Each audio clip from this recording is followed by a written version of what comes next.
I never thought I'd say this, but getting denied medical leave was the best thing that ever happened to my career. When my boss handed my biggest client to his inexperienced nephew while I was fighting for my health, I felt betrayed beyond words. Little did I know, that moment of betrayal would lead to me building a 7-figure business that would change everything. But the most satisfying part? The desperate phone call from the board when that same client threatened to walk away. Before we jump back in, tell us where you're tuning in from, and if this story touches you, make sure you're subscribed, because tomorrow I've saved something extra special for you. My name is Rachel Anderson, and until 6 months ago, I was the senior marketing strategist at Pinnacle Marketing Group in Seattle. I'm 36 years old, and for 8 years, I poured everything I had into that company. Nights, weekends, holidays, you name it, I sacrificed it. I was the person clients specifically requested. I was the one who turned around failing campaigns. I was the one who secured our biggest client ever, North Star Technologies, a contract worth over $2 million annually to our agency, and I was proud of that reputation. The signs had been there for months, the crushing fatigue, the unexplained pain, the way even small tasks sometimes felt impossible. But I pushed through it all, telling myself it was just stress, just the demands of the job. There was always another deadline, another client emergency, another presentation to perfect. Taking time off wasn't something I allowed myself to consider. My friend Lisa had been nagging me to see a doctor for months. "Rachel, this isn't normal," she'd say over our weekly coffee that I frequently canceled. "You're pale. You've lost weight, and you're exhausted all the time." I'd brush off her concerns, making promises about scheduling appointments that I never kept. Client needs came first. My health was something I could deal with later, until I couldn't anymore. It was during a presentation to a potential new client. I'd been feeling particularly awful that day, but the pitch was too important to reschedule. Halfway through my carefully rehearsed presentation, the room started spinning. I gripped the edge of the table, trying to steady myself, but the next thing I knew, I was waking up in an ambulance. I had collapsed in front of everyone. The emergency room doctor was blunt. "Your body is sending you signals that you've been ignoring," he told me after running a battery of tests. "I'm referring you to a specialist immediately. This isn't something you can power through with coffee and determination." 2 weeks and several appointments later, I sat in Dr. Patel's office as she confirmed what the initial tests had suggested. I had developed an autoimmune condition. It wasn't life-threatening if properly treated, but it required immediate attention.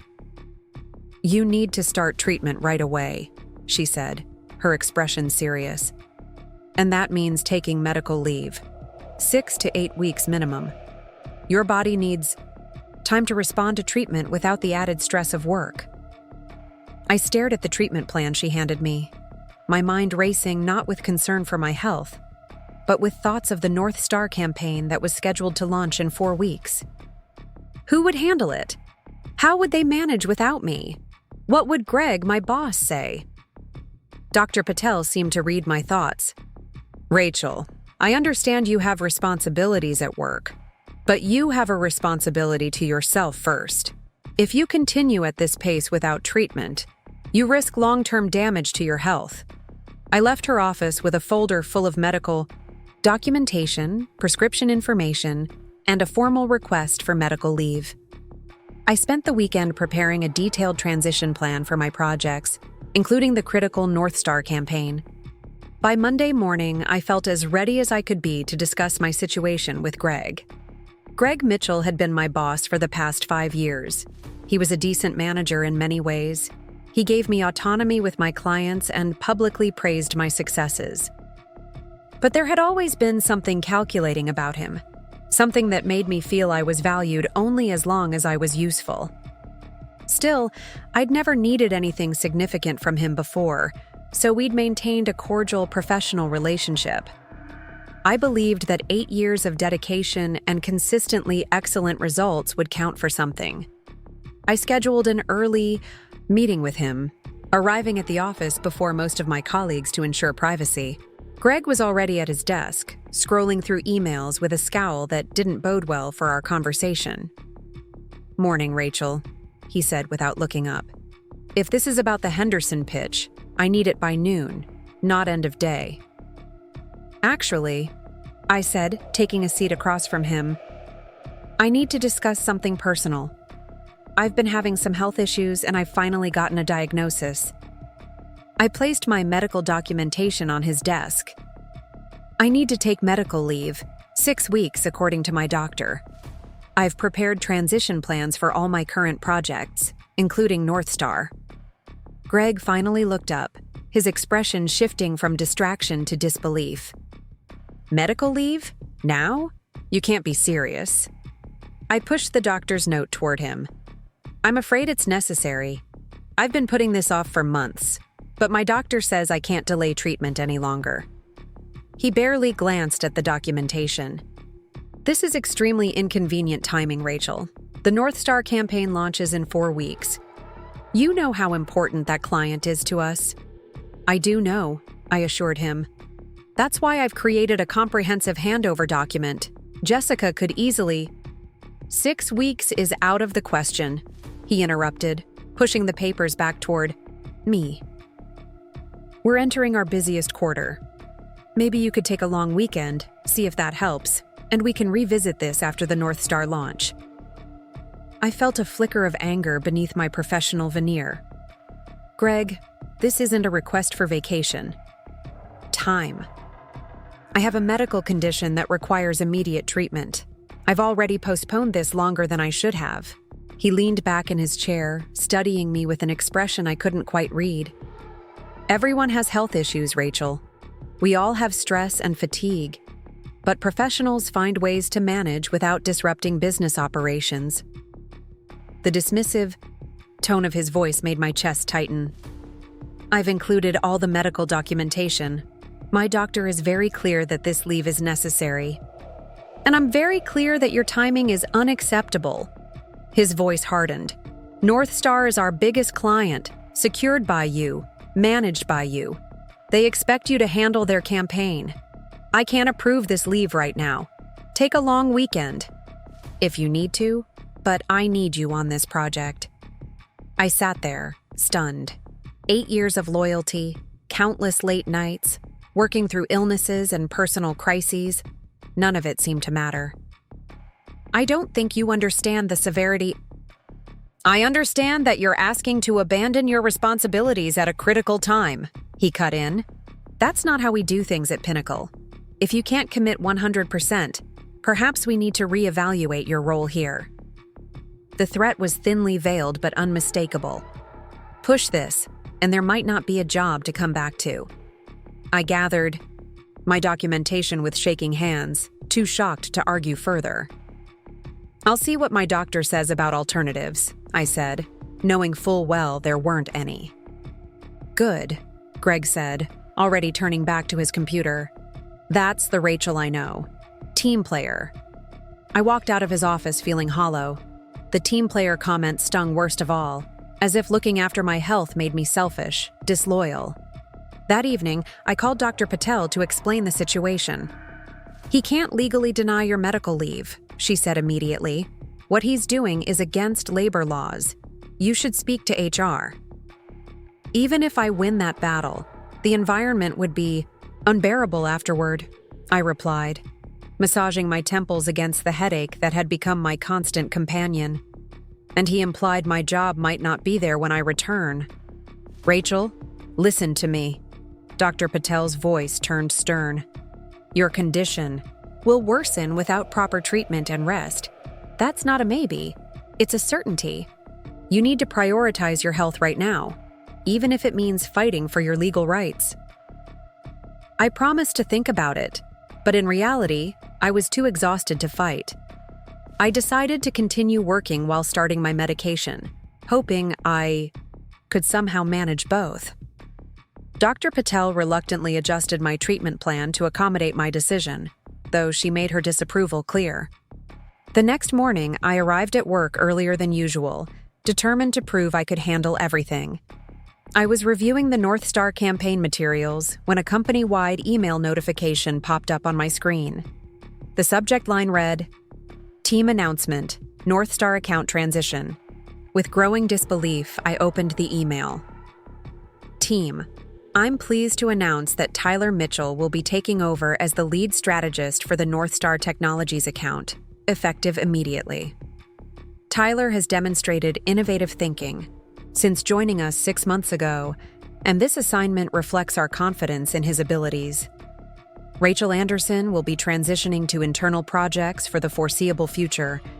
Please direct all North Star-related communications to Tyler. Going forward, Greg Mitchell, Chief Marketing Officer. I read the email 3 times, unable to process what I was seeing. Tyler Mitchell, Greg's nephew, a junior strategist who had joined the company straight out of college just 6 months ago. The nephew who had been struggling with basic client management on much smaller accounts. That Tyler was now taking over. North Star, my biggest client, the one I had personally brought to the agency and nurtured for 3 years. My phone immediately began buzzing with messages from colleagues who had seen the announcement. Before I could respond to any of them, Jessica appeared at my desk, her expression a mix of confusion and outrage. "What is happening?" she whispered. "Tyler? For North Star?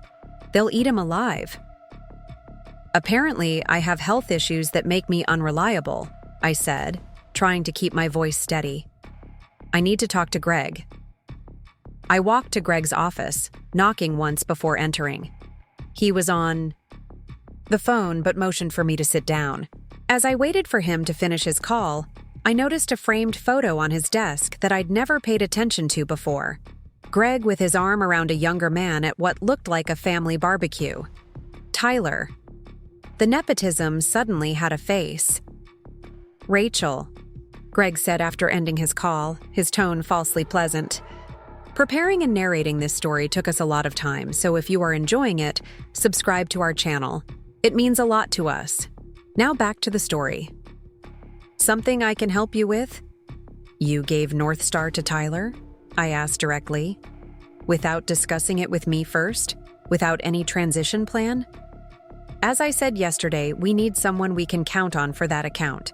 Tyler has shown great potential, and he's eager to take on more responsibility. Tyler has been here 6 months. He has no experience with accounts of this size.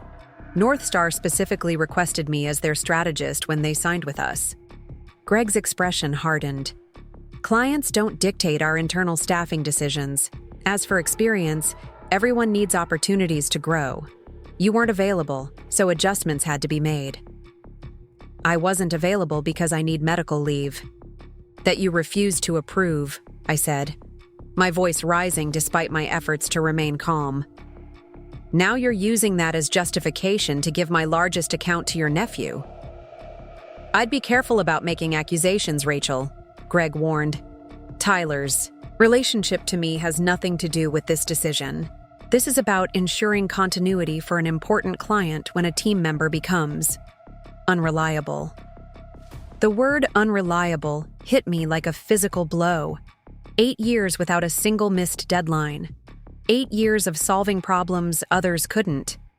8 years of putting Pinnacle ahead of everything, including my own health. And now I was unreliable.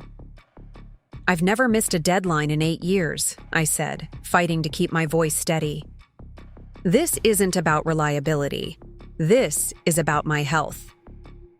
"My decision is final," Greg said dismissively. "You should focus on your internal projects and, of course, your health concerns. If you can't commit 100%, we need to make adjustments."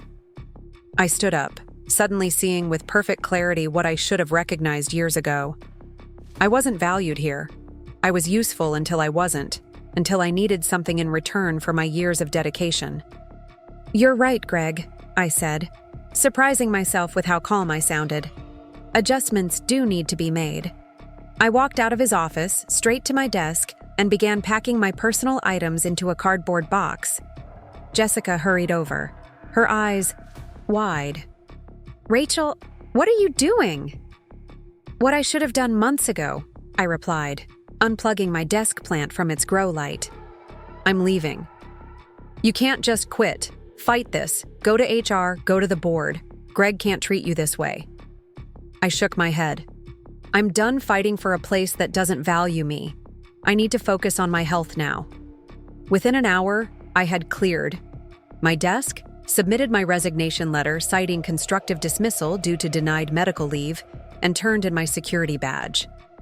As I walked to the elevator with my box of belongings, I could feel eyes on me from every direction.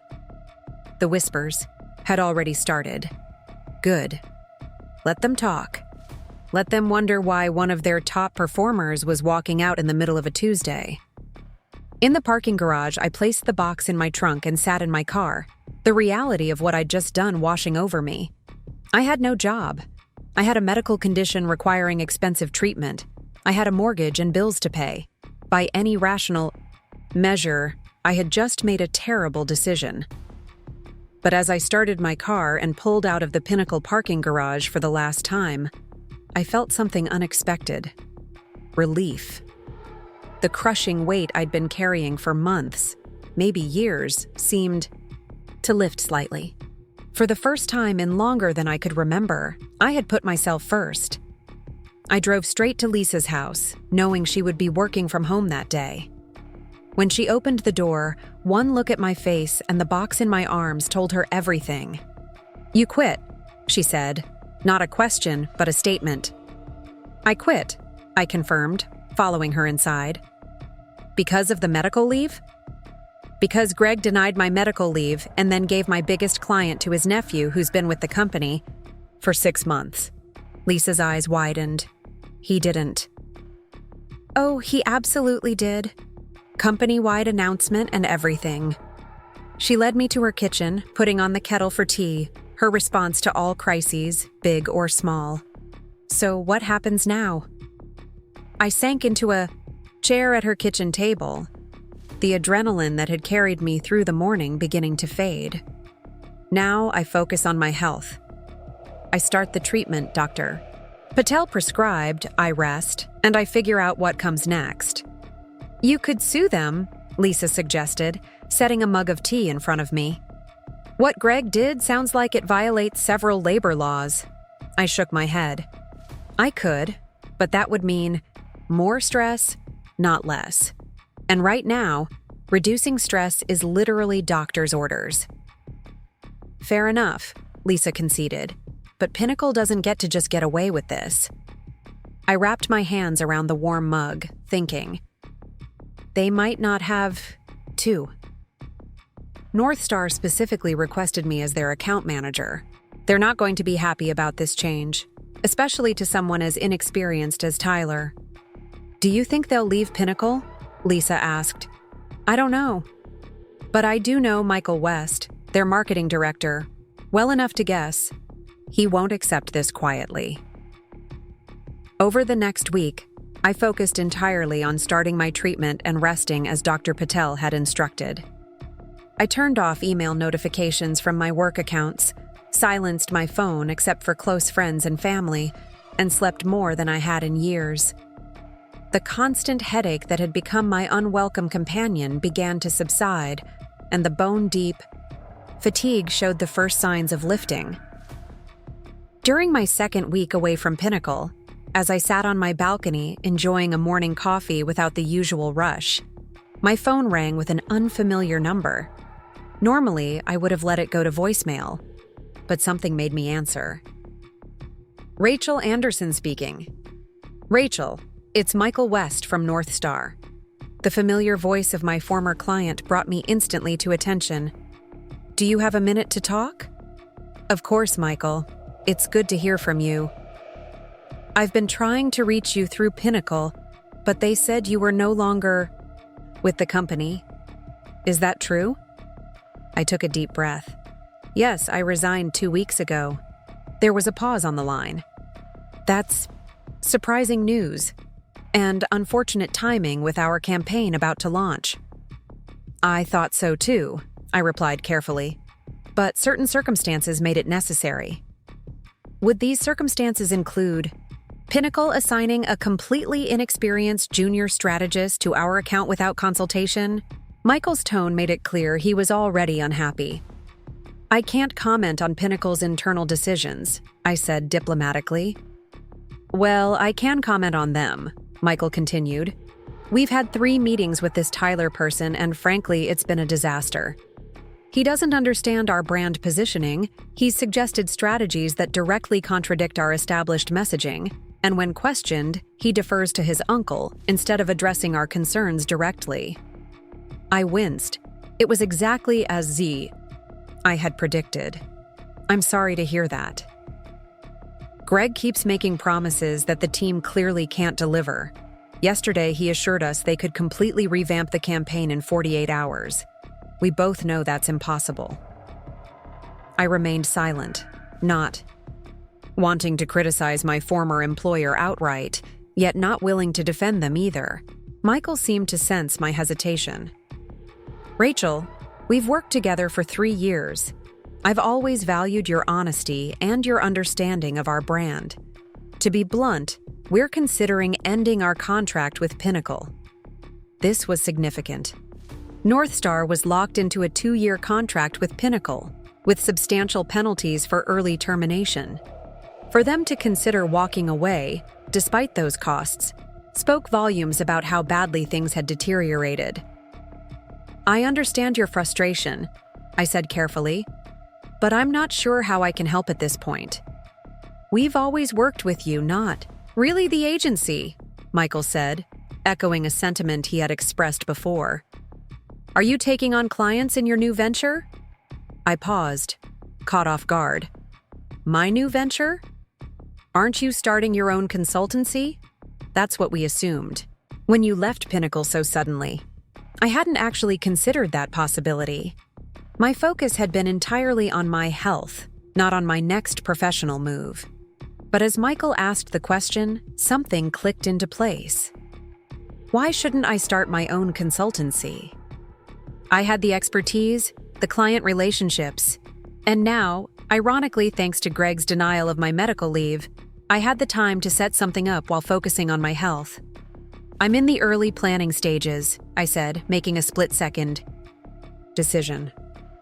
I've been focusing on some health issues first. I'm sorry to hear you're dealing with health challenges, Michael said, his tone softening. But if you're open to it, we'd much rather work with you independently than continue with Pinnacle under current circumstances. That's a very generous offer, Michael. Why don't we meet to discuss what that might look like? I should be upfront that I'm currently undergoing treatment that requires me to work a modified schedule for the next few weeks. Absolutely. Your health comes first, Michael replied without hesitation, the stark contrast to Greg's reaction not lost on me. But even your partial attention would be worth more than what we're getting now. Can you meet tomorrow? We arranged to meet at a cafe near my apartment the following afternoon. After hanging up, I sat staring at my phone, my mind racing with possibilities I hadn't allowed myself to consider before. Starting my own consultancy would mean flexibility to manage my health. It would mean freedom from toxic workplace dynamics. It would mean building something that reflected my values rather than compromising them. Before I could talk myself out of it, I opened my laptop and navigated to a website registration service. 20 minutes and $49 later, I was the owner of Anderson Client Strategy. Com.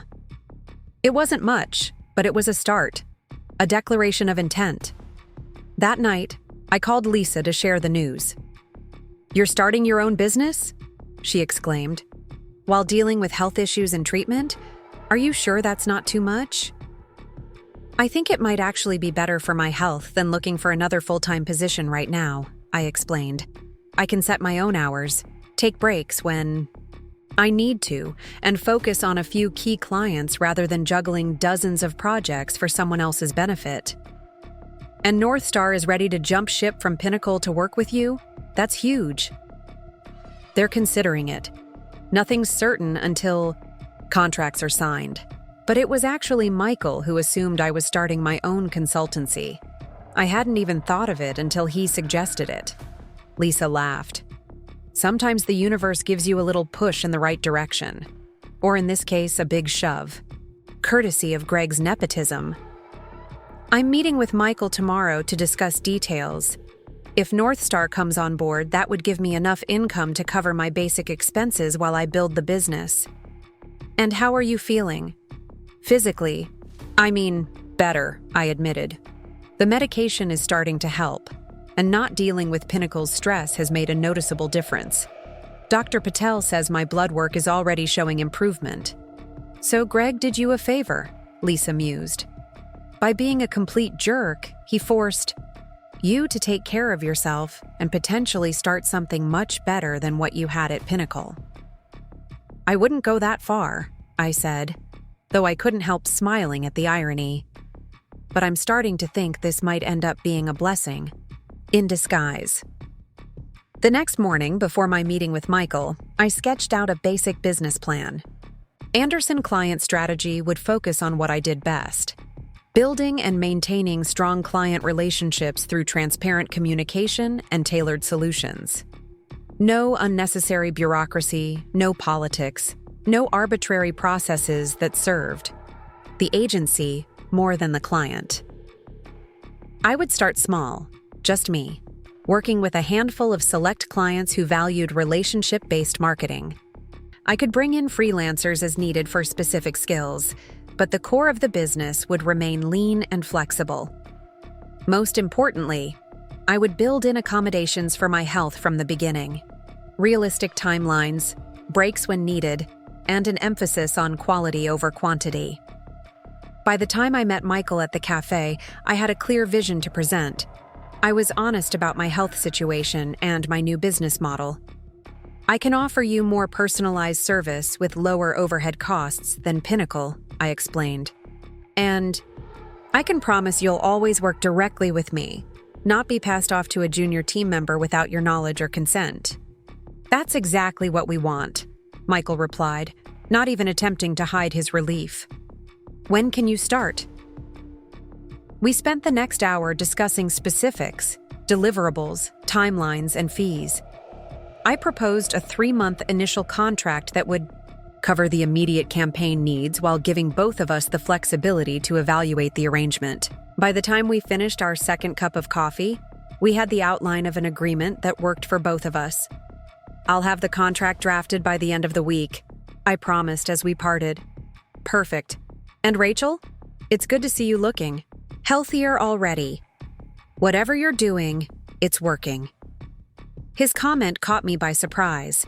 I hadn't realized the change was visible to others, but as I walked home, I realized I did feel different. The weight of Pinnacle, the constant pressure, the unspoken expectation to sacrifice everything for the job had been lifted. In its place was something new, possibility. As I turned the corner toward my apartment building, my phone buzzed with a text from a number I didn't recognize. Rachel, this is Jessica from Pinnacle. Can we talk? Confidentially? I felt a momentary pang of anxiety. Jessica had been my closest colleague at Pinnacle, a talented account manager who had worked with me on several major clients. Had something happened? Of course, I texted back. Everything okay? Not really. Things are chaotic. Here since you left. Could we meet tomorrow? We arranged to meet for lunch the following day. That evening, as I worked on the draft contract for North Star, I wondered what Jessica wanted to discuss. Part of me feared it might be bad news about former clients or colleagues. Another part suspected it might be about job opportunities. Either Jessica looking for a reference, or perhaps checking if I needed help with my new venture. The next day, Jessica was already waiting when I arrived at the restaurant, fidgeting with her napkin in a way that signaled her nervousness. Thanks for meeting me, she said as I sat down. I wasn't sure if you'd want anything to do with Pinnacle people after what happened. You're not Pinnacle people, I assured her. You're Jessica. What's going on? She glanced around as if checking for eavesdroppers, then leaned forward. It's a mess, Rachel. Complete chaos. The North Star campaign is falling apart. Tyler is in over his head, and Greg is making impossible promises trying to keep them happy. I heard they're not pleased, I said neutrally. Jessica's eyebrows shot up. You've talked to them? I nodded but didn't elaborate. What else is happening? After you left, Greg told everyone you'd had a mental health episode and had to take time off, she said, making air quotes. But nobody believed him. We all saw you packing up your desk. The mental health episode lie made my blood boil, but I kept my expression neutral. And then the rumors started about why you really left. Someone from accounting mentioned overhearing your request for medical leave being denied. That did not go over well, especially with the women in the office. I could imagine. Several of my female colleagues had children or aging parents. They understood the importance of medical accommodations and how quickly an unsupportive workplace could become impossible. There's more, Jessica continued. 2 other clients have been asking for you specifically. When they were told you were gone, they demanded to know why. Greg's story about you having a breakdown didn't fly with them either. I couldn't help but smile slightly at that. My clients knew me too well to believe I'd simply fallen apart. So what does this have to do with our lunch? I asked, though I was beginning to suspect. Jessica took a deep breath. I'm thinking about leaving Pinnacle, and I'm not the only one. Several of us have been talking. We're worried about job security, especially after seeing how easily they discarded you despite your contributions. I'm sorry to hear that, I said sincerely. Though I had no love lost for Pinnacle's leadership, I knew many of the staff were good people caught in a bad situation. But that's not all, Jessica continued. We heard a rumor that you're starting your own agency. Is that true? Word traveled fast in our industry, apparently. I'm starting a boutique consultancy focused on client relationship management and retention strategies, I confirmed. It's very small right now, just me, working with select clients. Jessica's expression brightened. Would you be interested in bringing on some experienced team members? People who already understand your approach to client relationships? The question caught me off guard. I had envisioned growing my business gradually as my health stabilized and client base expanded. Taking on employees immediately would mean more responsibility, more overhead, more complexity. I hadn't planned on expanding so quickly, I admitted. I'm still setting up the basic infrastructure. But if you had the right team already familiar with your methods, you could take on more clients sooner, Jessica pointed out. And from what I'm hearing, there might be several Pinnacle clients interested in following you. She wasn't wrong. Having trusted team members would allow me to serve more clients while still maintaining the flexibility I needed for my health. And if Jessica was right about other clients being dissatisfied, this could be an opportunity to grow faster than I'd anticipated. Who exactly is thinking of leaving? I asked. Jessica glanced around again before answering. Definitely me. Also Mark from the creative team. You know how well he works with North Star's brand guidelines. And Priya from analytics. We've all been updating our resumes since you left. These were some of Pinnacle's most talented team members, people I'd worked closely with and trusted implicitly. Having them on board would make a tremendous difference in what Anderson client strategy could offer. I need to think about this, I said honestly. Taking on employees is a big step, especially when the business is this new. Let me look at the numbers and the potential client base. Jessica nodded eagerly. Of course. We understand it's a risk, but we believe in your approach, Rachel. We've seen how effective it is, how much clients appreciate the transparency and personal attention. That's getting lost at Pinnacle, especially now. As our lunch concluded, Jessica promised to send me a list of colleagues who might be interested in joining my new venture, along with their specific skills and salary expectations. It was surreal. 3 weeks ago, I had been fighting for basics, medical accommodation. Now I was potentially building a team of top marketing talent.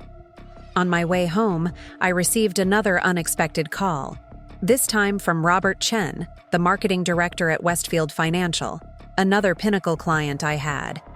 Worked with extensively. Rachel, he said when I answered. I'm hearing rumors that you've left Pinnacle and started your own consultancy. Is that true? I confirmed that it was, giving him the same brief overview I'd given Michael. Interesting timing, Robert replied. We've been increasingly dissatisfied with Pinnacle's service over the past few months. Would you be open to discussing how your new consultancy might support our upcoming product launch? By the time I reached my apartment, I had scheduled meetings with 3 former Pinnacle clients for the following week. As I sat down at my kitchen table, now doubling as my office desk, I realized I needed to accelerate my business planning considerably. That evening, I created a spreadsheet modeling different growth scenarios. If I brought on Jessica, Mark, and Priya immediately, secured contracts with North Star and Westfield Financial, and added 1 or 2 additional clients in the next month, could the business sustain itself?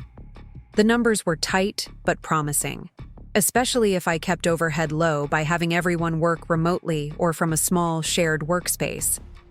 I called Lisa for a reality check. Am I crazy for considering this? I asked after explaining the situation. A month ago, I was so burned out I could barely function. Now I'm thinking about starting a business and bringing on employees immediately. It's definitely accelerated, Lisa acknowledged. But consider the alternative, looking for another corporate position where you might face the same issues with medical accommodation and work-life balance. This way, you set the terms from the beginning. But the responsibility of having employees depending on me is significant, Lisa finished for me. But these are people who are choosing to join you because they believe in your approach. They're not expecting a fully formed corporate structure. They want to be part of building something better than what they're leaving behind. As always, Lisa's perspective helped clarify my thinking. You're right. And having a team I trust would actually make it easier for me to manage my health needs. I wouldn't have to do everything myself. Exactly. Just be transparent with them about your situation and the early-stage nature of the business. As long as everyone understands the risks and potential rewards, it could be the perfect solution. The next day, I scheduled a doctor's appointment with Dr. Patel to discuss how increased business responsibilities might impact my treatment plan. To my relief, she was supportive of the new direction.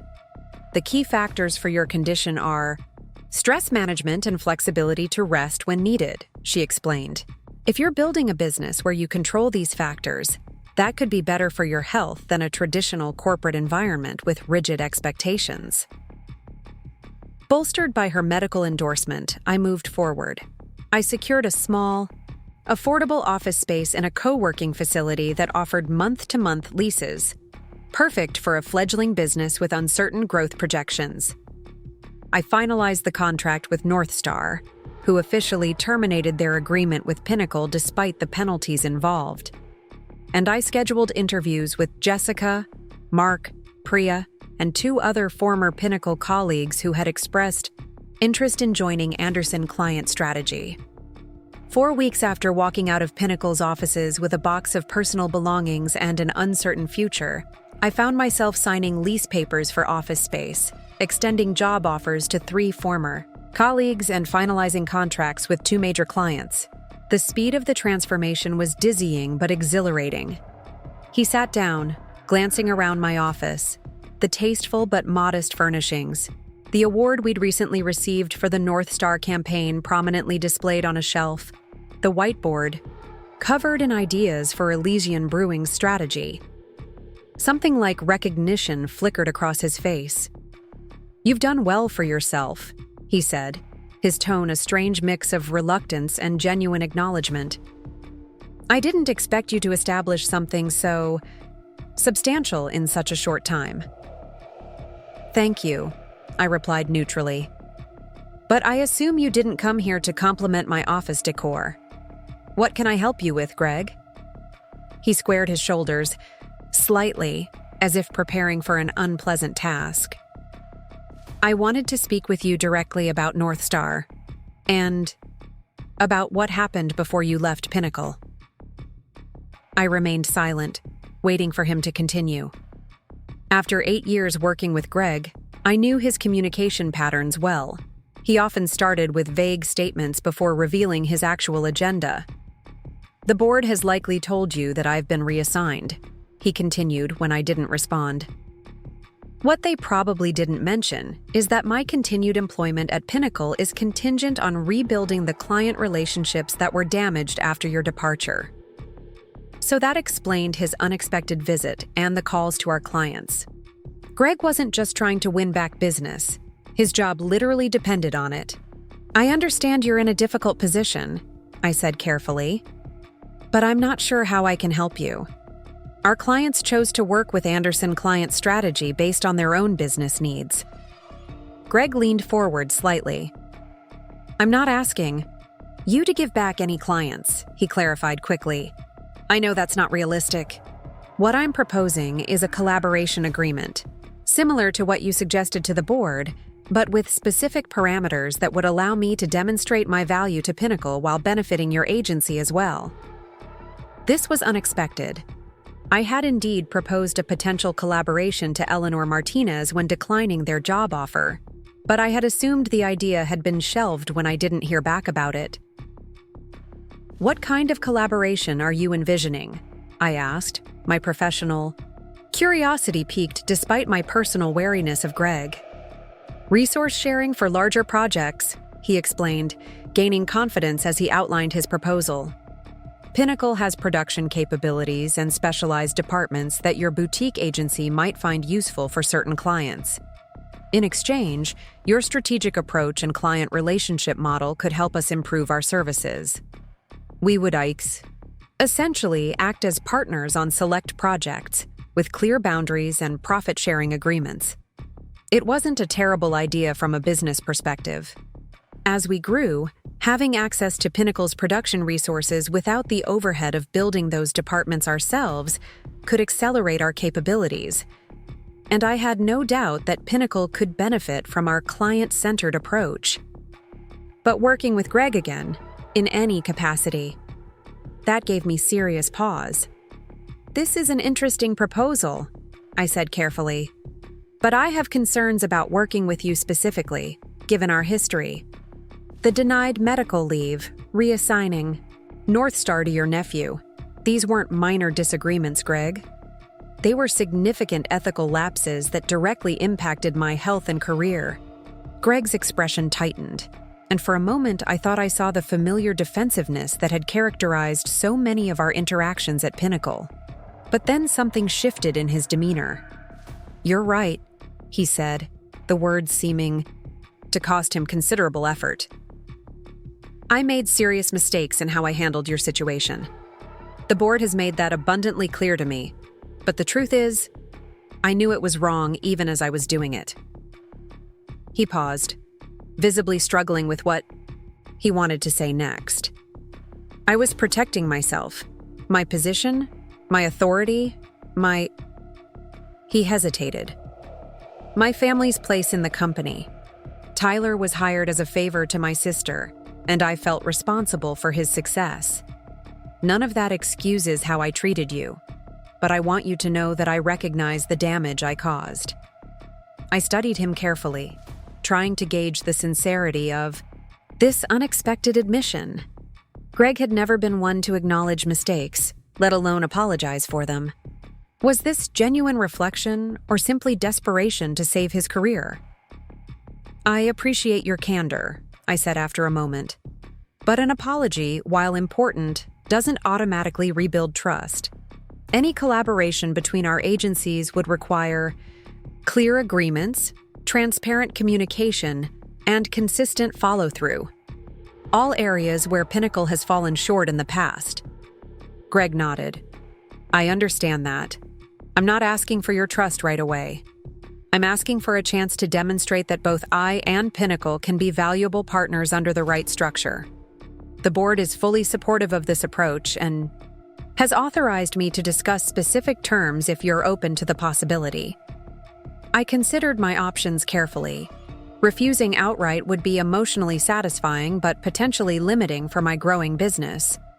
Agreeing too quickly might Signal weakness or forgiveness I didn't necessarily feel. The wisest course seemed to be a measured openness while maintaining strong boundaries. I'm willing to discuss the concept further, I finally said. But I would need to involve my leadership team in any serious consideration of a partnership. And we would need to establish very clear parameters about who controls client relationships and how decisions are made. Relief flickered across Greg's face. That's fair, more than fair, considering everything. Would you be open to a formal presentation next week? I could bring our capabilities deck and some specific collaboration scenarios for your team to review. We set a tentative date for the following Thursday, giving me time to discuss the unexpected proposal with my team and consult with Lisa about the potential risks and benefits. As I walked Greg out, I noticed Jessica watching us curiously from her desk. "Everything okay?" she asked once Greg had left. "That depends on your definition of okay," I replied with a slight smile. Greg just proposed a collaboration between Anderson Client Strategy and Pinnacle. Apparently, the board is backing him on this, and his job depends on finding a way to work with us rather than against us. Jessica's eyebrows shot up. Collaboration? With Pinnacle? With Greg Mitchell? The same man who denied your medical leave and then tried to ruin your reputation after you left?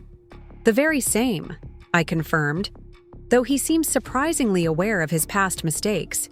He actually apologized, which might be a first in the history of Greg Mitchell's career. "Do you believe him?" Jessica asked skeptically. I considered the question carefully. I believe he's desperate to salvage his position at Pinnacle. Whether that desperation has led to genuine reflection or just strategic humility remains to be seen. Are you seriously considering his proposal? I'm considering the business implications, I clarified. Having access to Pinnacle's production, resources could help us serve our clients more comprehensively while we build our own capabilities. But any collaboration would need extremely clear boundaries and fail-safes. Jessica still looked doubtful. I can see the potential business benefits, but working with Greg again, after everything he did? That's asking a lot of all of us who came from Pinnacle. You're absolutely right, I acknowledged. That's why I want to discuss this with the whole team before making any decisions. If anyone feels strongly that we shouldn't pursue this, that will weigh heavily in my consideration. Over lunch, I called Lisa to brief her on Greg's unexpected visit and proposal. "Well, that's a plot twist I didn't see coming," she said after I explained the situation. "From denying your medical leave to begging for a collaboration. How the mighty have fallen." He wasn't exactly begging, I corrected her, but he was definitely more humble than I've ever seen him. The question is whether it's genuine or just self-preservation, Lisa mused. Though I suppose his motivation matters less than the actual business case. Could this collaboration benefit your company? Potentially, I admitted. We're growing quickly, and having access to Pinnacle's infrastructure without the immediate overhead costs could accelerate our expansion. But there are significant concerns about working with Greg specifically, and about preserving our company culture if we get too entangled with Pinnacle. Those are valid concerns, Lisa agreed. But remember, you're negotiating from a position of strength now. You have successful client relationships, a growing team, and a clear vision for your company. You can set the terms of any collaboration in ways that protect what's important to you. That afternoon, I gathered our core team, Jessica, Mark, Priya, and Diane, who had just accepted our offer to join as senior strategist, to discuss Greg's proposal. I presented the potential business benefits alongside the considerable concerns, then opened the floor for their thoughts. I have serious reservations, Jessica said immediately. Greg has a pattern of taking credit for other people's work and manipulating situations to his advantage. Even with safeguards in place, I worry about how this could impact our agency's reputation and culture. Mark seemed more pragmatic. I understand the concerns about Greg personally, But from a capabilities standpoint, having access to Pinnacle's production team and studio would be incredibly valuable for our clients. We could offer more comprehensive services while we build those resources ourselves. What about a limited trial period? Suggested Diane, bringing her fresh perspective to the discussion. We could select a single project, maybe something for a new client rather than an existing one, and test the collaboration model before committing to anything broader. I like that approach, Priya nodded. It gives us a chance to evaluate not just the business benefits, but also whether Greg can actually deliver on his promises of changed behavior and transparent communication. After nearly 2 hours of thoughtful discussion, we reached a tentative consensus. We would hear Greg's formal presentation the following week, but approach any potential collaboration with careful boundaries, a limited trial period, and unanimous team agreement before proceeding. Later that evening, as I was preparing to leave the office, I received a text from Michael at North Star. Just got another call from Greg Mitchell. Much different tone this time. He mentioned a potential collaboration with your agency. Is this something we should know about?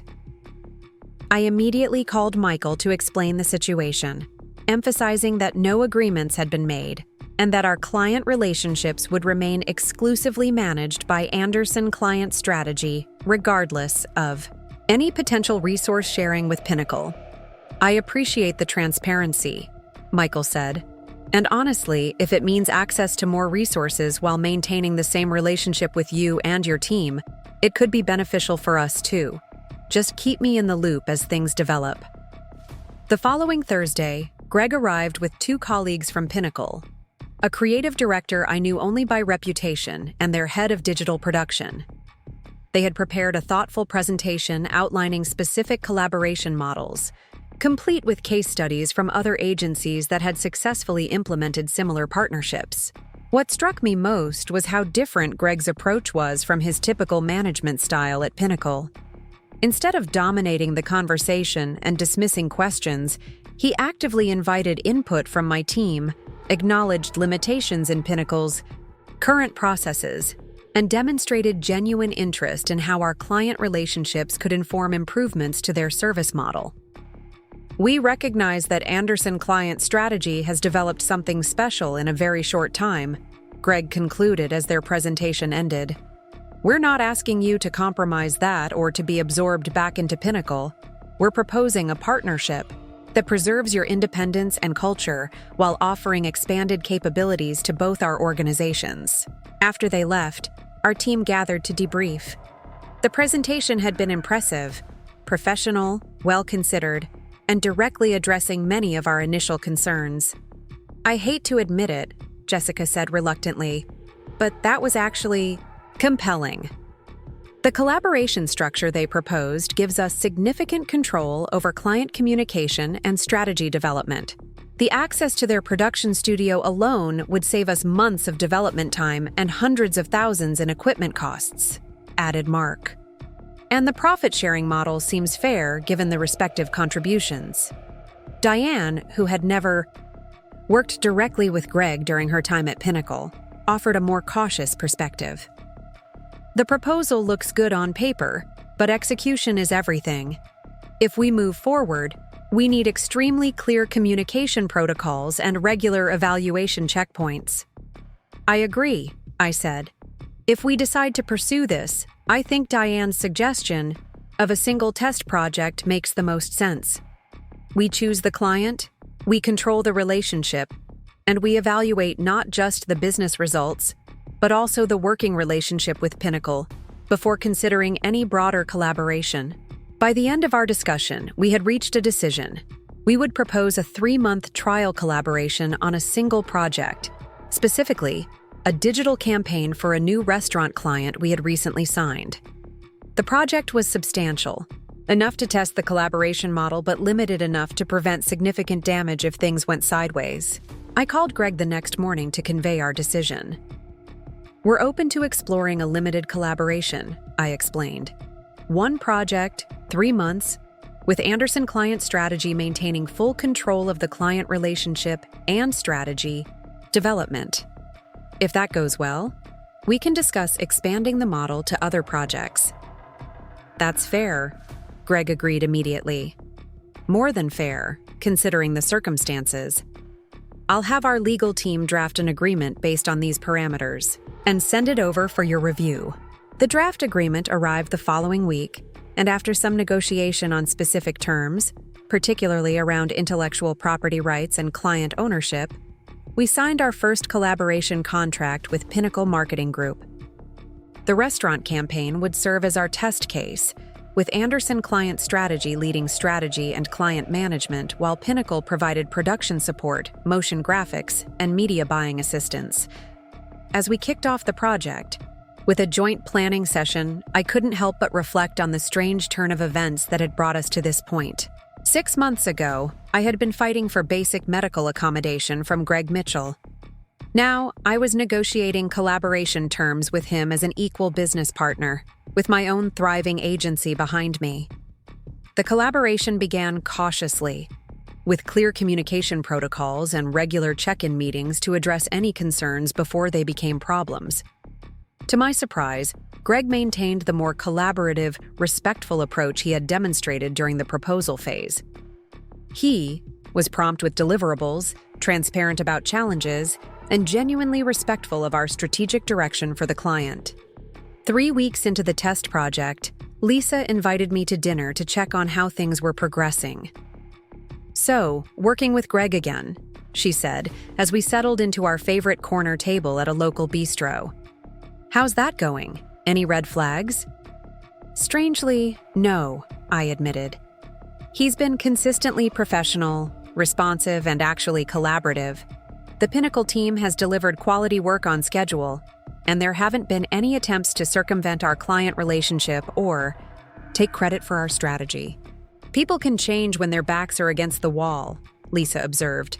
"The question is whether it lasts after the pressure is off." "That's exactly why we're keeping this as a limited test case," I agreed. "But so far, the business benefits are real. We're delivering a more comprehensive campaign for our restaurant client than we could have executed alone, and our team is learning valuable production skills from Pinnacle's specialists." Lisa studied me thoughtfully. "And how are you feeling about all of this? Not just the business aspects, but working with the man who refused your medical leave and tried to damage your professional reputation?" It was a fair question, one I had been asking myself regularly over the past few weeks. "It's complicated," I admitted. "There's still a part of me that doesn't fully trust Greg's transformation. But I also recognize that holding on to resentment doesn't serve me or my business. If this collaboration benefits Anderson Client Strategy and our clients, then my personal feelings about Greg need to take a back seat to those considerations. As long as you're not compromising your health or values in the process," Lisa cautioned. "That's what started this whole journey, remember? Your health has to remain the priority." "It is," I assured her.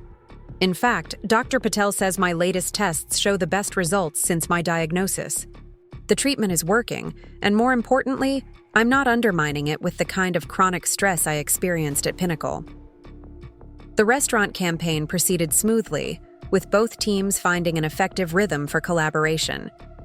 The client was thrilled with the comprehensive approach we were able to offer, combining our strategic insight and relationship management with Pinnacle's production capabilities. When the 3-month trial period ended, we had not only delivered a successful campaign, but also established a working model that seemed to benefit both agencies.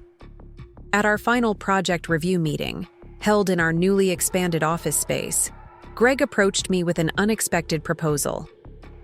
"This collaboration has worked better than I anticipated," he said as we stood by the window overlooking the Seattle skyline. "The board is impressed with the results and wants to explore expanding the model to other clients and projects. Our team has been pleased with the working relationship as well," I acknowledged. "We're open to discussing specific projects where the collaboration makes sense." Greg hesitated, then continued. "There's something else the board has asked me to discuss with you. They're interested in a more formal partnership, potentially including a minority investment in Anderson Client Strategy." This caught me completely off guard. A financial investment from Pinnacle would bring significant resources to accelerate our growth, but it would also create a more permanent connection to the company I had so deliberately separated myself from. That's not something we've considered, I said carefully. Any investment would need to preserve our independence and control over our business direction. Of course, Greg agreed quickly. The board is thinking of this as a strategic investment, not an acquisition. They recognize that what makes Anderson Client Strategy valuable is precisely your independent approach and cultural differences from Pinnacle. I'd need to discuss this with my team and advisors, I told him, and we'd need a lot more details about what such an investment would entail. Greg nodded. I'll have the board prepare a detailed proposal for your consideration. No pressure or timeline. They understand this would be a significant decision for your company. After he left, I called an emergency meeting with my leadership team, now expanded to include our new creative director and the operations manager we'd recently hired to handle our growing administrative needs. Pinnacle wants to make a minority investment in our agency, I announced once everyone had gathered. This would be different from our current project-based collaboration.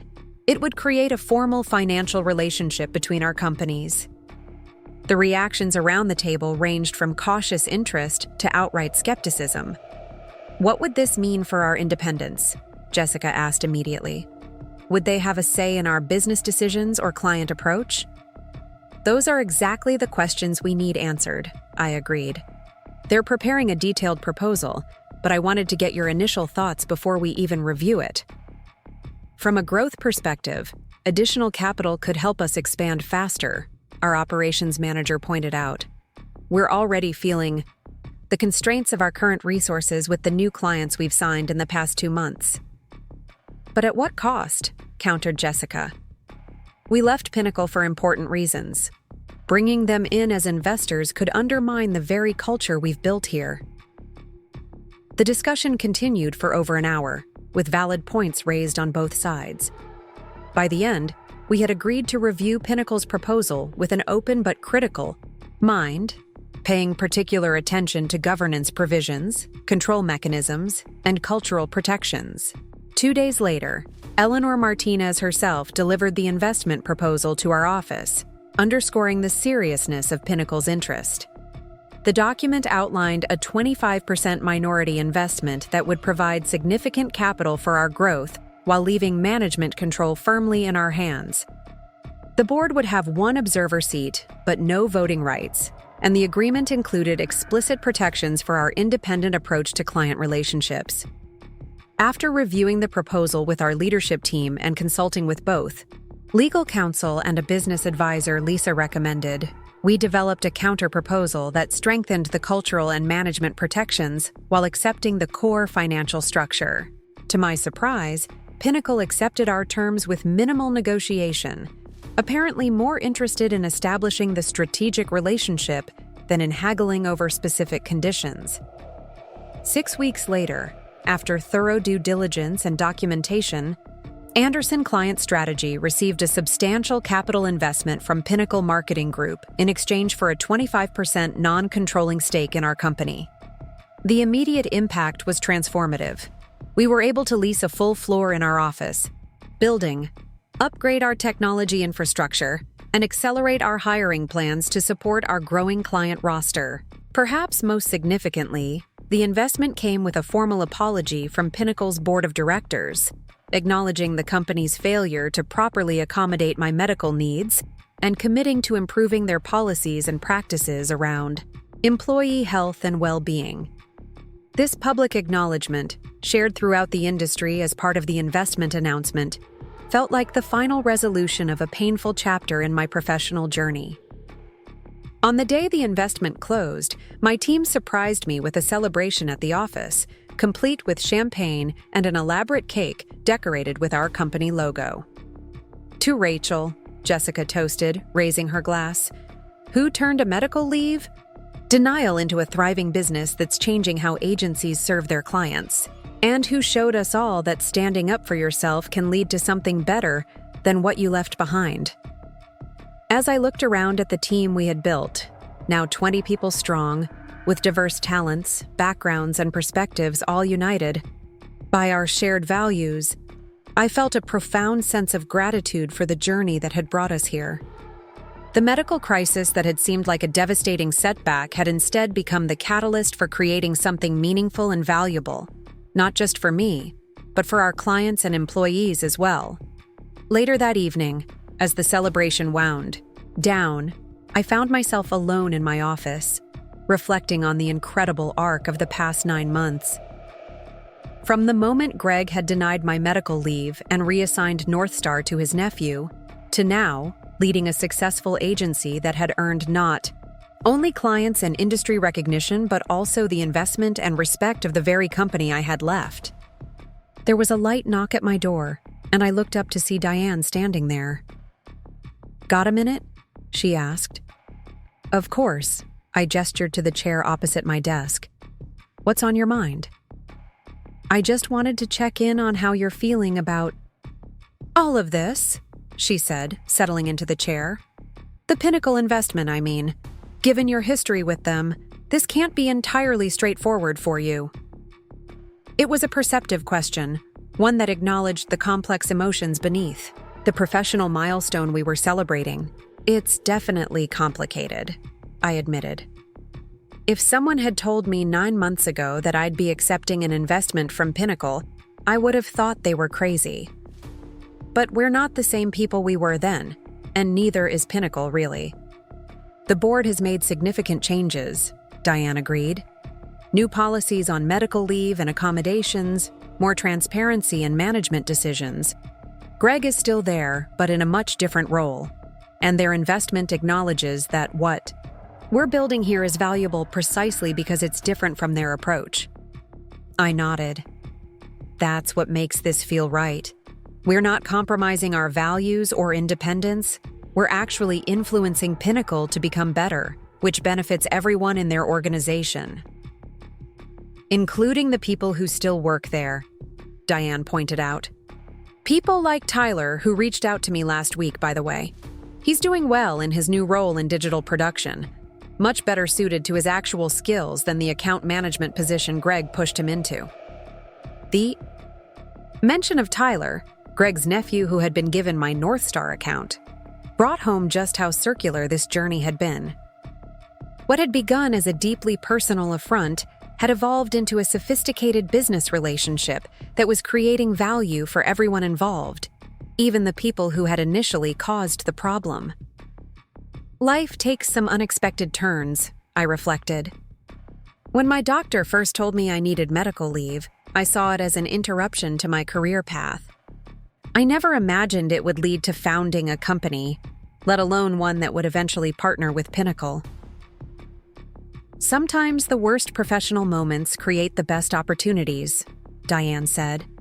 "If Greg had approved your medical leave, you might still be at Pinnacle, working within their system instead of creating something better." She was right, of course. The denial of my medical leave, painful as it had been at the time, had forced me to prioritize my health and reconsider what truly mattered in my professional life. It had pushed me to create something aligned with my values rather than continuing to compromise them in service to someone else's vision. As Diane left my office, I pulled up the latest email from Dr. Patel, confirming that my condition was now well managed with the proper treatment regimen. My health had improved significantly since leaving Pinnacle, not just because of the medical intervention, but because I had created a work environment that supported my well-being rather than undermining it. I took a moment to send a quick message to Lisa. "The investment is official. Pinnacle is now a minority stakeholder in Anderson Client Strategy. Still can't quite believe how this all turned out. Dinner soon to celebrate?" Her reply came almost immediately. "Absolutely. And just think, none of this would have happened if Greg had simply approved your medical leave. Sometimes the worst bosses inadvertently launch the best new businesses. See you tomorrow for dinner." I smiled at her message, appreciating as always her ability to find the perfect perspective on a complex situation. She was right. Greg's refusal of my medical leave and his decision to give my project to his nephew had created the very circumstances that led to my current success. It wasn't the path I would have chosen, but it had led to something far better than what I had left behind. As I gathered my things to head home, I felt a deep sense of completion. The story that had begun with denial and betrayal had transformed into one of growth, renewal, and unexpected collaboration. My health was strong, my business was thriving, and the future held possibilities I couldn't have imagined 9 months ago.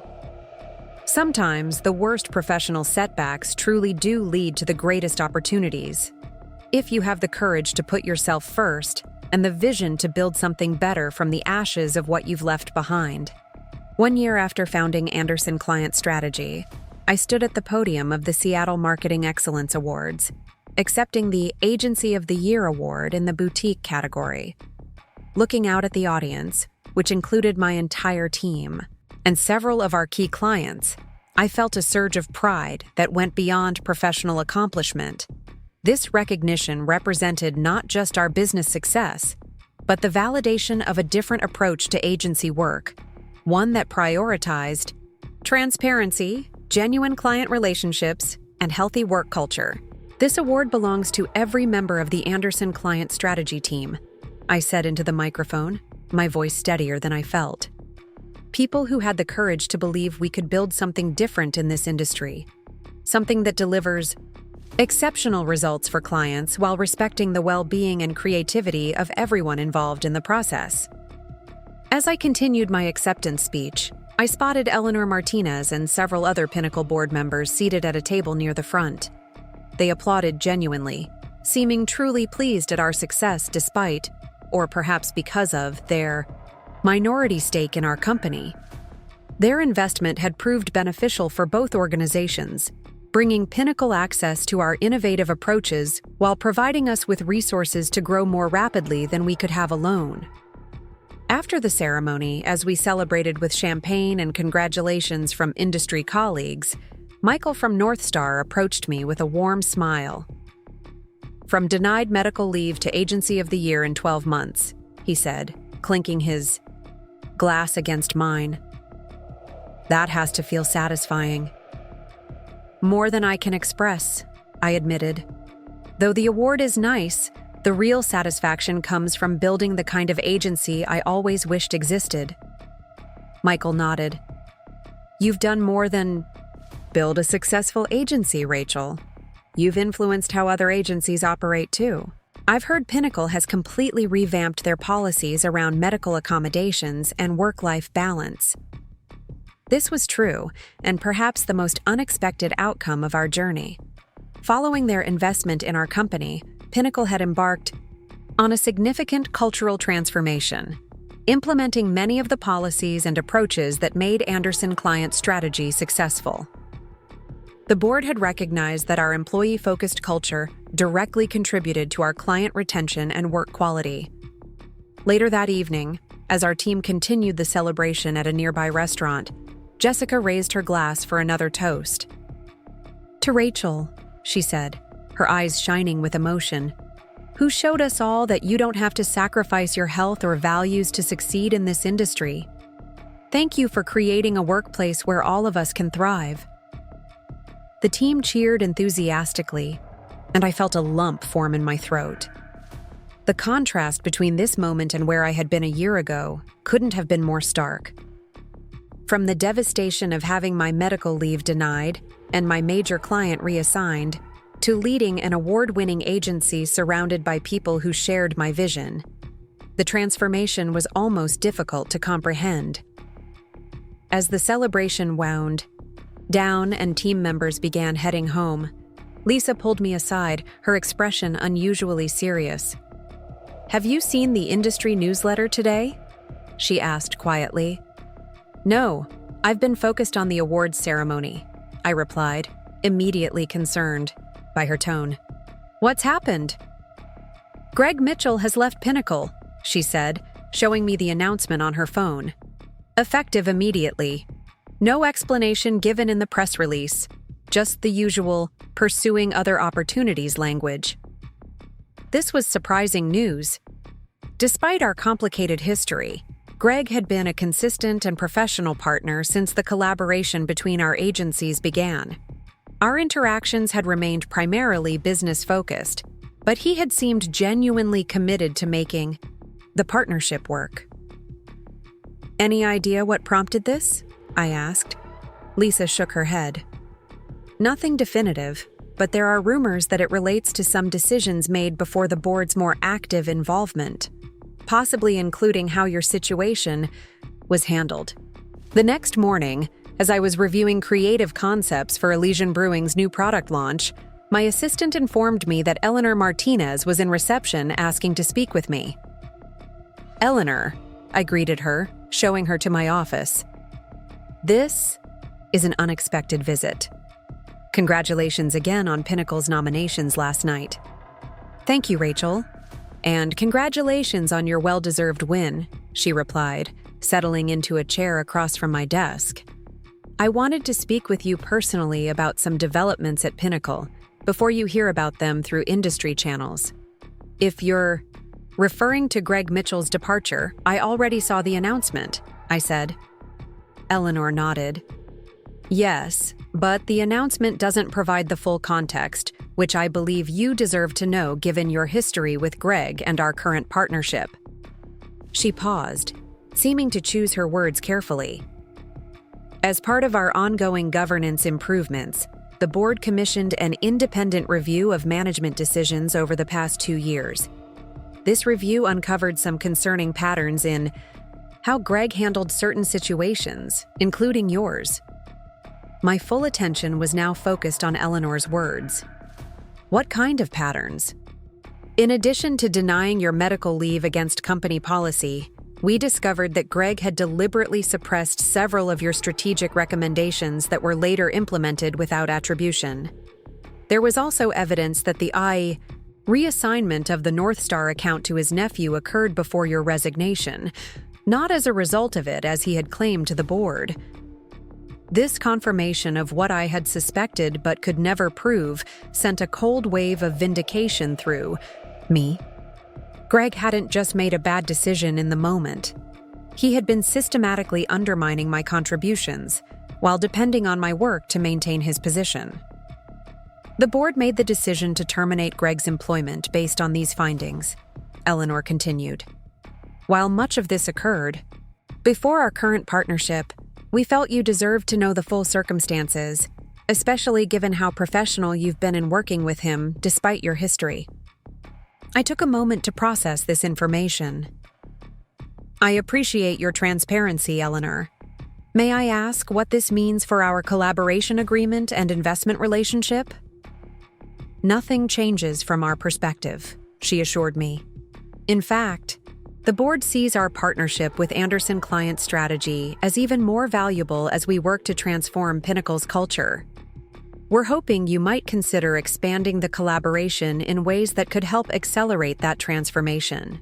After Eleanor left, I sat quietly in my office, reflecting on this unexpected development. Greg's departure from Pinnacle represented the final resolution of a chapter I had thought was already closed. The validation that I had been right, that my contributions had been deliberately minimized, and my medical needs inappropriately dismissed, brought a complex mix of emotions: satisfaction that the truth had emerged, sadness for the wasted potential of what could have been a more positive professional relationship, and a sense of closure that I hadn't realized I still needed. When I shared the news with my leadership team, their reactions mirrored my own complexity of feelings. "I can't say I'm surprised," Jessica remarked. "Greg's behavior during our collaboration has been professional, but it always felt like a performance rather than genuine change." "What does this mean for our partnership with Pinnacle?" Diane asked practically. "Do we continue as planned? Or reevaluate now that he's gone?" Eleanor made it clear that the board wants to maintain and possibly expand our collaboration, I explained. "In fact, with Greg no longer involved, there may be opportunities to create an even more productive partnership." Over the next few weeks, we engaged in detailed discussions with Pinnacle's board about the future of our relationship. With the architect of my original negative experience no longer in the picture, both organizations felt free to explore deeper integration of our complementary strengths. The result was a new agreement that expanded our project collaboration while maintaining Anderson Client Strategy's independence and unique culture. Pinnacle would provide expanded production resources, media buying leverage, and technological infrastructure, while we would lead on strategy development, client relationships, and creative direction for jointly serviced accounts. Each agency would maintain its separate identity and client roster, collaborating only where it made strategic sense for specific projects. This evolved partnership allowed us to take on larger clients and more complex campaigns without sacrificing the boutique approach that had made us successful. It also created opportunities for knowledge sharing that benefited both organizations, Pinnacle adopting more of our client-centered practices while we gained access to their decades of institutional knowledge and specialized expertise. During this period of professional evolution, my personal health journey had also progressed significantly. At my quarterly appointment with Dr. Patel, she reviewed my latest test results with evident satisfaction. "Your condition is stable and well managed," she told me, setting aside my file. "The medication is working effectively, and clearly your lifestyle changes have made a significant difference." "It's amazing what prioritizing your health can do," I replied with a smile. "Running my own business actually allows me to manage my condition better than when I was at Pinnacle. I can schedule my most demanding work during my high-energy periods and take breaks when I need to without justifying it to anyone." Dr. Patel nodded. "That's exactly the kind of accommodation we hope all employers would provide," I asked, curious despite myself about this new development. Eleanor smiled wryly.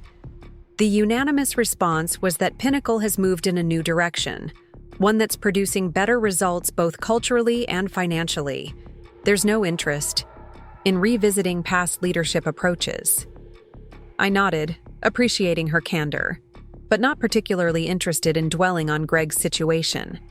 His actions had set in motion a chain of events that ultimately benefited me, my team, and even Pinnacle itself. Whatever path his career took now was his own journey, separate from mine.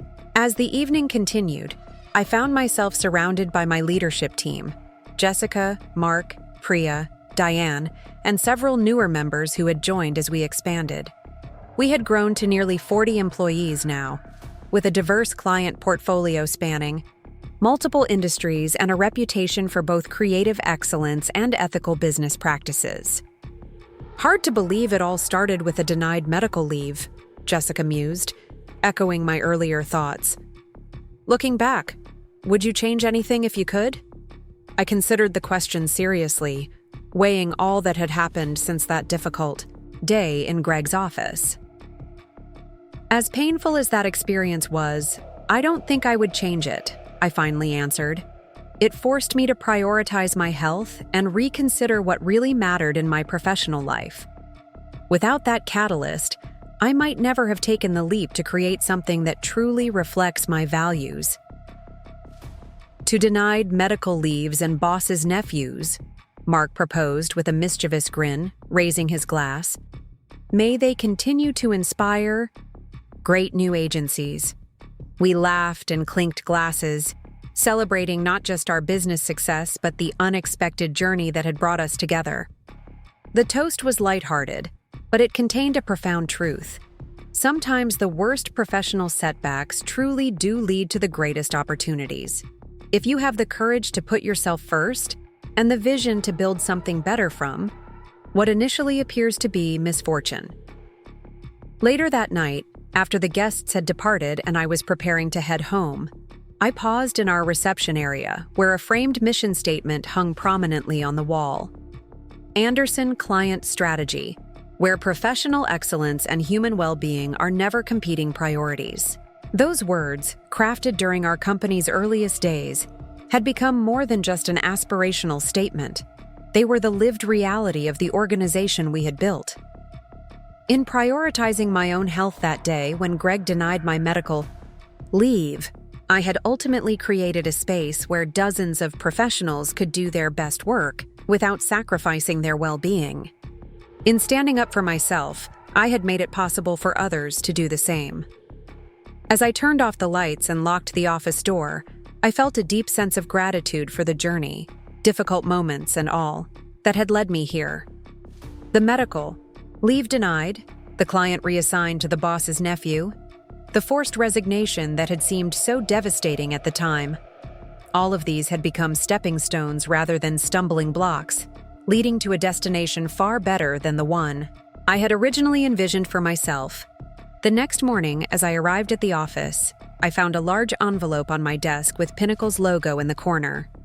Inside was a formal letter from their board of directors, proposing a new joint initiative, a comprehensive study of accommodation practices across the marketing industry, with the goal of establishing best practice standards that could benefit professionals at all career stages and companies of all sizes. The letter concluded with a personal note from Eleanor. From difficulty can come transformation, not just for individuals, but for entire organizations and perhaps even industries. Your journey has inspired significant change at Pinnacle. We believe that together we can extend that positive impact throughout our professional community. As I considered this proposal, my phone buzzed with a text from Dr. Patel. Latest test results look excellent. Whatever you're doing, keep it up. See you at your next appointment. These two messages, arriving simultaneously, seemed to perfectly encapsulate my journey. The medical challenge that had started it all was now well managed, while the professional crisis it had precipitated had evolved into an opportunity for meaningful industry change. I picked up the phone to call Eleanor and accept Pinnacle's proposal for the joint initiative. As I waited for her to answer, I glanced at the framed photo on my desk. Our team accepting the Agency of the Year award, faces bright with pride and accomplishment. From denied medical leave to industry leadership in 18 months. Sometimes life's most difficult moments truly do open doors to unexpected possibilities, if you're brave enough to walk through them. 2 years after founding Anderson Client Strategy, I stood on the stage at the National Marketing Industry Conference preparing to deliver the keynote address.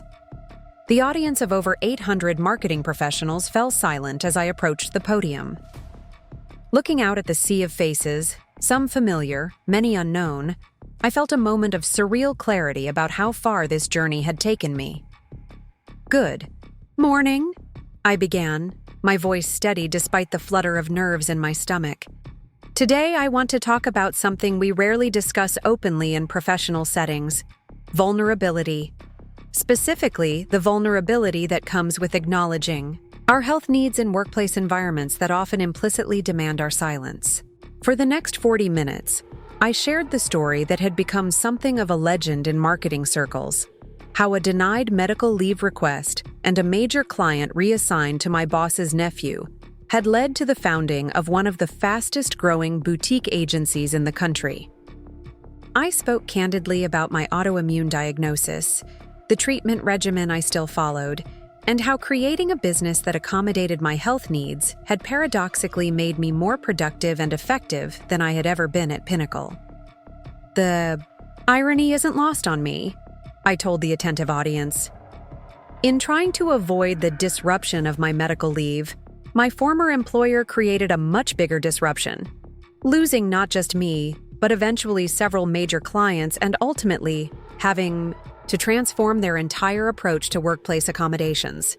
As I concluded my speech, I announced the publication of our industry study conducted jointly with Pinnacle, a comprehensive examination of accommodation practices across the marketing sector, complete with implementation guidelines for companies of all sizes.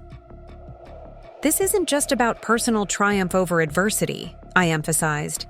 It's about creating systemic change that benefits everyone. Companies, employees, and ultimately clients who receive better work from healthy, engaged professionals.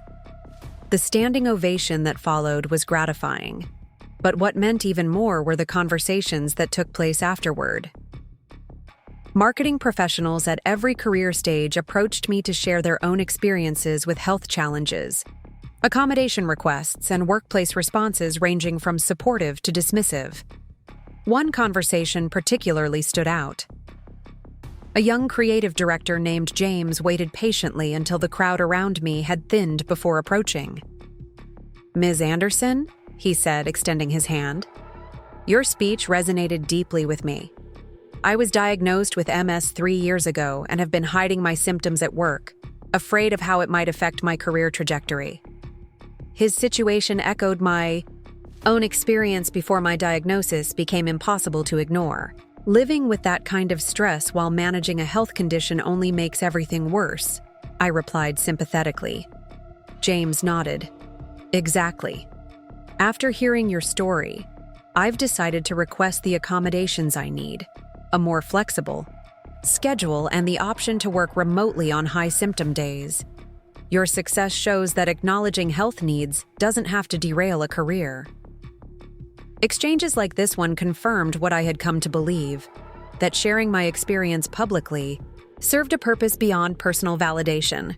It created space for others to advocate for their own needs, armed with the example of someone who had faced similar challenges and emerged stronger. Later that afternoon, I participated in a panel discussion with Eleanor Martinez from Pinnacle and executives from 3 other agencies who had implemented the accommodation best practices outlined in our study. The conversation was frank and productive, focusing on practical implementation rather than abstract ideals. What surprised us most, Eleanor shared during the discussion, was how relatively simple many of the most effective accommodations were. Flexible schedules, remote work options, adjusted lighting or seating. These changes cost very little, but yielded significant improvements in retention, productivity, and employee engagement. The key is creating a culture where people feel safe requesting what they need, I added.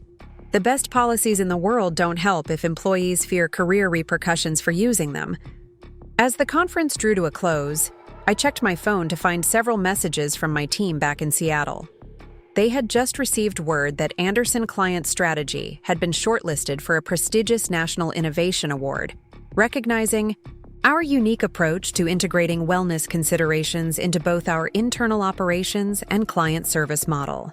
I smiled at the timing, this recognition coming on the same day I had spoken so openly about the health crisis that had launched our agency's creation.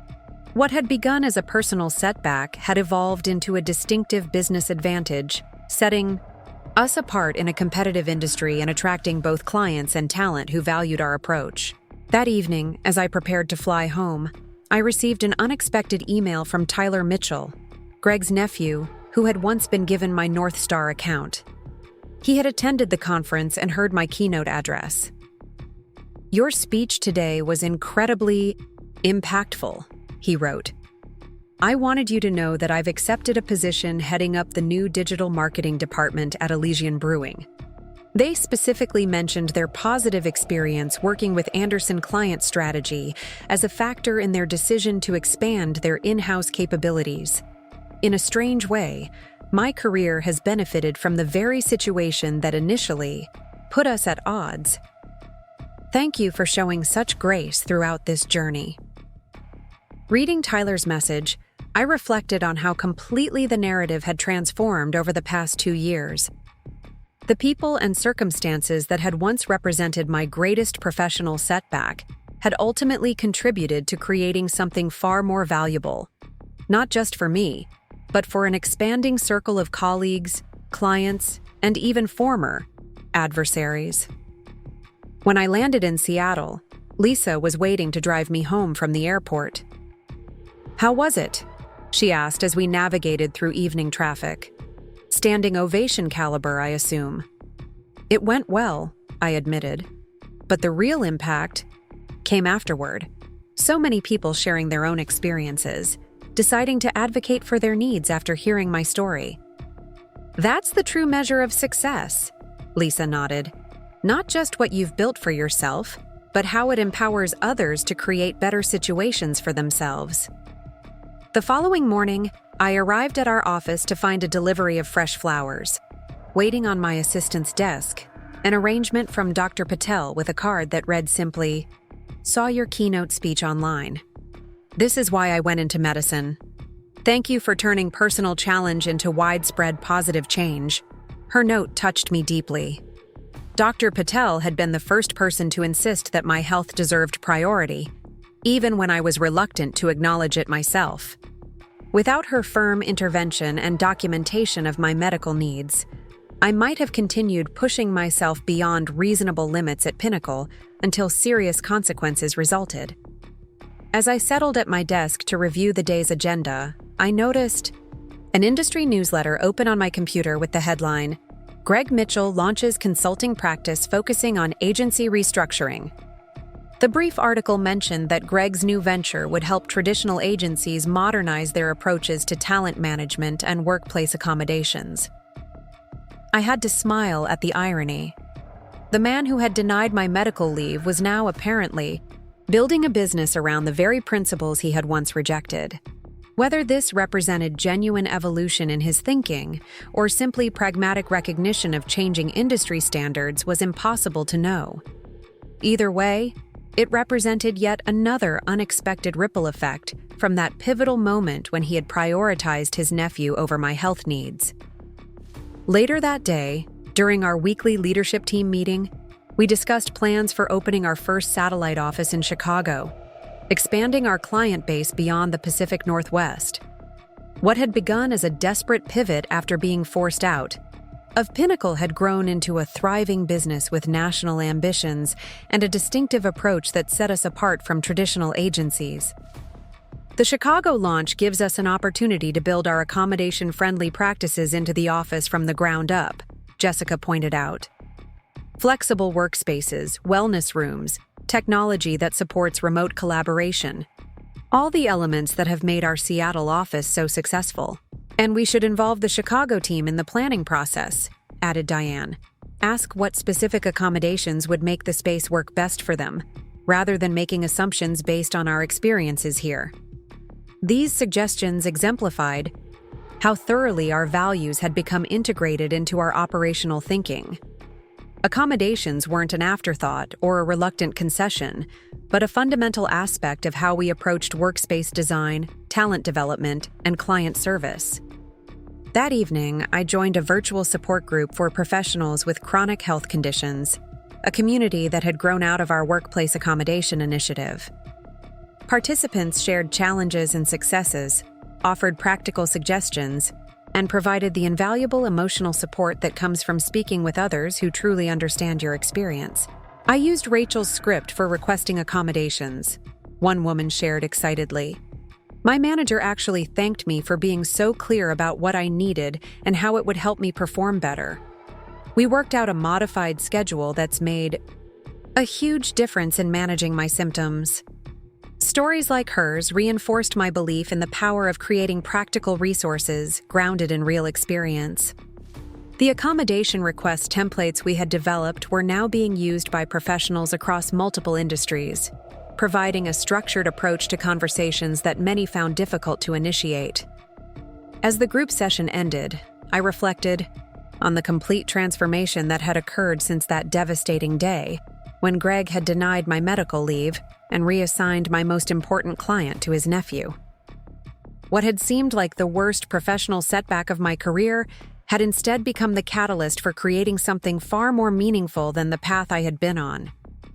Anderson Client Strategy now employed over 50 people across 2 offices, with a client roster that included some of the most innovative companies in their respective industries. Our workplace accommodation initiative had provided resources and support to hundreds of professionals navigating health challenges in their careers. And our joint study with Pinnacle had established new benchmarks for accommodation practices that were being adopted throughout the marketing industry. All of this had grown from that moment of crisis: a denied medical leave, a project reassigned, a career seemingly derailed. The journey hadn't been easy, and there had been moments of genuine doubt and difficulty along the way. But sitting in my home office, looking at the plaque from our recent Agency of the Year award, I felt profound gratitude for the unexpected path my career had taken. Sometimes the worst professional betrayals truly do lead to the best opportunities. If you have the courage to put your health first and the vision to create something better from what initially appears to be misfortune. My denied medical leave had ultimately given me the greatest professional gift: the freedom to build a company that reflected my values and accommodated my needs while creating space for others to do the same. As I closed my laptop and prepared for bed, my phone buzzed with a text from an unknown number. "Heard your keynote today. I've been hiding my lupus diagnosis from my employer for 2 years.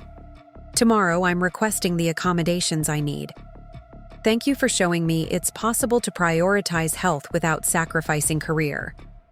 Another ripple spreading outward. From that pivotal moment 2 years ago, touching lives I would never know but who would benefit from the difficult journey I had navigated.